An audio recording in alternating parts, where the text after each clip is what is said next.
Afloat with Henry Morgan.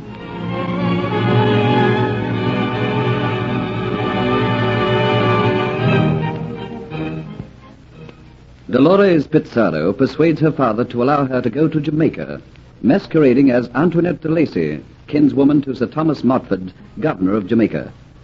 While there, she hopes to trap Henry Morgan and retrieve her Aztec necklet, which he has taken.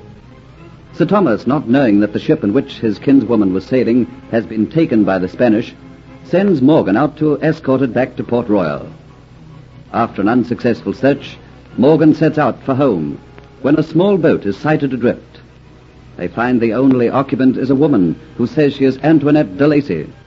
But the renegade Spaniard Dietz, who sees her come aboard, has a feeling he has seen or met her before. You say your name is Antoinette de Lacy? Yes. Oh, monsieur, I have had a terrible experience. How comes you're adrift in a small boat like this? I was sailing on the Elizabeth Ann. The ship, she was taken by the Spanish. That is as I feared. Oh, it was terrible. I cannot bear to think of it even now. The confusion, the fighting, men bleeding and dying. I was terrified. But the captain of the ship, he came to me and said, "Don't worry, mademoiselle. You will escape from the hands of these fiends. I have a boat. It is my duty to get you safely to Port Royal." He put me in the boat and we cast off. And suddenly, a stray ball from a musket, it hit him and he fell overboard and sank. I have been alone in the boat ever since, drifting. A harrowing tale, mademoiselle. But you need have no more fears now. You're in the hands of the very man who was sent to safeguard you back to Port Royal. You are very kind, monsieur. To whom do I have to give thanks for this generosity? Morgan is the name, mademoiselle. Henry Morgan. Captain Henry Morgan. Oh, it is strange that I meet you so soon. You've heard of me, mademoiselle de Lacy? Oh, yes. On the ship coming out, they told me about you. They told me that you are a man to be feared. Amongst men, yes, a man to be feared. But amongst women, I have the heart of a dove. It is very fortunate that I should have met you so soon. I hope, Captain Morgan, that we will become friends. Perhaps, but I'm not used to ladies' company. Oh, but I'm forgetting my manners, keeping you up here on deck. You must be nigh famished and wanting rest. Allow me, mademoiselle, to escort you to my own quarters. Have no fears. You'll be safe. I have no fears now that I am in your care, Captain Morgan. And on the outskirts of the crowd, Dietz's black eyes are clouded in wonder as he probes and tries to capture that strange recognition. How could I know her? She has never been in this part of the world. Yet seen her before, I'm sure I have. As Morgan takes Dolores to his quarters, voices are raised as they comment on her story, and comment even more on the woman herself. Oh, a beauty if ever there was one. But not for likes of us, eh? No, but seeing her reminds one that Kitty is back in Port Royal, doesn't it? Don't speak of her in the Atz's here unless you want a knife in your ribs. You talk not about Kitty. Remember, she is for me and me only. And for the rest of the Caribbean buccaneers. You shut your mouth or else I slit your throat. You don't scare us now, dear. Your place beside Captain Morgan has been taken by somebody else. You are one of us now. But not for long, you'll see. That's not the only place he's lost.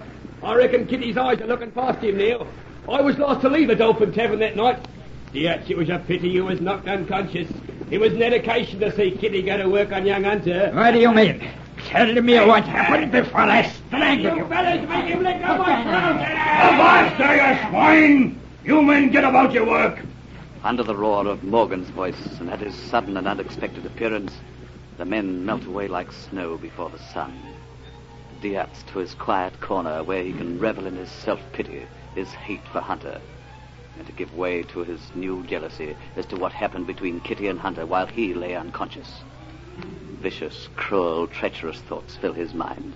He will die. Oh, not quickly. No, I'll find a way to kill him slowly, treacherously, and have him know that I am killing him. Have him scream for sudden death. And then I'll make it slower still. While Dietz feeds and nourishes his hate, the sun sinks lower and the breeze holds well, and Jamaica looms up as though out of the very sea. On deck, Geoffrey Hunter watches the approaching land, but doesn't see it. His mind is in another island set in the North Sea. He is unconscious of the fact that Dolores has come up on deck and is standing beside him. That is Jamaica ahead, is it not? My apologies, mademoiselle. I didn't hear you approach. I was thinking of something else. Are you rested and more happy in your mind now? Oh, but yes. I have been very lucky when I think of what my fate might have been. Oh, it doesn't bear thinking on. Let us talk of more pleasant things. You are, of course, one of Captain Morgan's friends, else you would not be up here on the poop. I think I am a trusted member of his crew. A seaman life must be so very exciting. Yes. Suppose it must be. Tell me about Port Royal, Jamaica. Remember, I have never been there. What is it like? I don't know very much about it. Sir, are you trying to be rude to me? Mademoiselle, please no. I can't explain why my manner seems so abrupt. You must just believe me when I say I know nothing of Jamaica or Port Royal. I know nothing of a life at sea. And yet you are a trusted servant of Captain Morgan? Oh, come, monsieur. You can talk to me. From what I have seen of the other members of the crew, you seem different. You are a man of breeding. I am just an ordinary man. The same as anyone else aboard the ship, Mademoiselle de Lacy. I am going to be a stranger in a strange island. I feel that perhaps out of all the men aboard the ship, I could make you my friend. Especially as you are a close associate of Captain Morgan, who tells me he is a great friend of my kinsman, Sir Thomas Montfort. You will find plenty of friends in Port Royal, Mademoiselle, without looking for them in the ranks of buccaneers. You say that so bitterly. Is this not a life of your own choosing? Who in this world has a life of their own choosing? I have come to you speaking quite friendly because I am grateful that this lovely ship saved me from a possibly watery grave, and you are rude to me. I am not rude, Mademoiselle. I'm a realist. You are a kinswoman of the governor of Jamaica, Sir Thomas Montfort. You will become his hostess. I am a buccaneer, and I'm a man whose mind is full of memories. Piqued at this man's strange and unaccountable behavior, Dolores moves from his side. But already in the short time she's been aboard the Flying Gull, she has gathered that Geoffrey Hunter is a man that Morgan trusts implicitly, and therefore is a man whose confidence she must win. Pretending to watch the approaching island, she slyly watches him from out of the corner of her eye, and soon knows that he is watching her in the same manner. But outward appearances are deceptive. She cannot read what is in his mind. Elegance, breeding, class. She has them all. Everything that I once knew and took for granted. All gone from me, never to be recalled. Those men down there on the waist of the ship, beasts, treacherous beasts. They are my kind from now on. Why must this Antoinette de Lacy come to remind me of things I must not remember? Not knowing what he is thinking, Dolores takes Geoffrey's sly interest as an invitation and moves once more to his side, but Geoffrey gives no indication that he realizes it. After a moment, he roughly turns and leaves her. Two bright pink spots heighten the color of Dolores' cheeks. Her black eyes sparkle like a spark from flint. Her small foot taps on the deck. So he thinks to treat me like that. No man can give me such treatment. Angrily, she is about to recall him to her side when she remembers. I am no longer Dolores Pizarro, whose every whim is a command. I am Antoinette de Lacy, demure and maidenly. I must not let that man worry me. My vanity must not let me ruin all. Confidently, and with a crooked smile of anticipation, Dolores turns and watches the approaching island. Already white ocean breakers are discernible, breaking over the reef which guards the entrance into Port Royal. Quickly, the Flying Gull swings round as a helmsman feels his way between the reef and the opening. A flag breaks from the stern and stretches itself in the wind. Canvas is taken in and furled.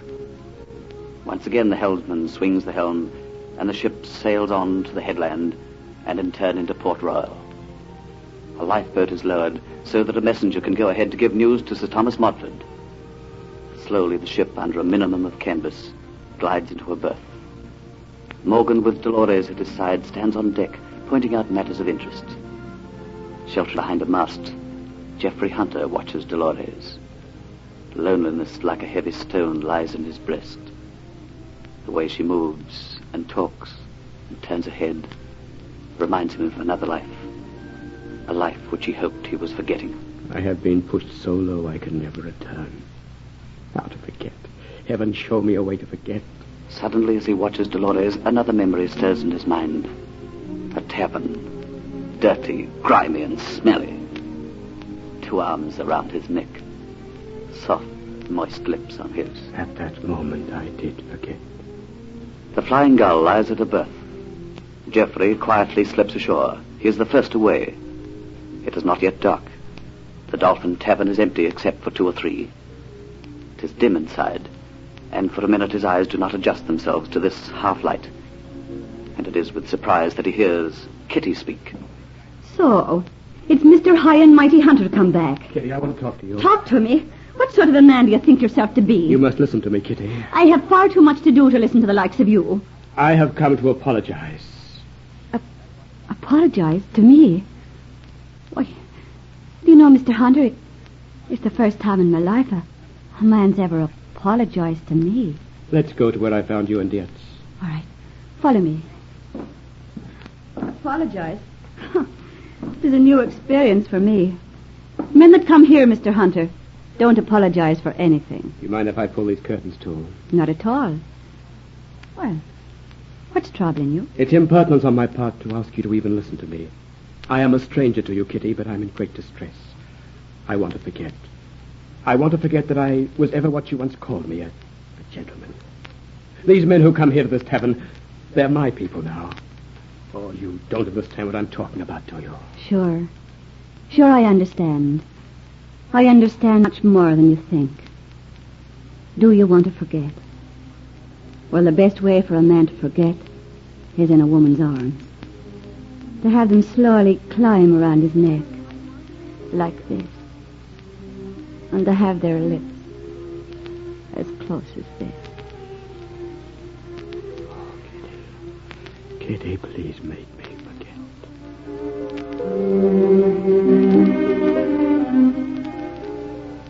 Has Kitty forgotten the vow she made against this man? That will be revealed in the next episode of Afloat with Henry Morgan.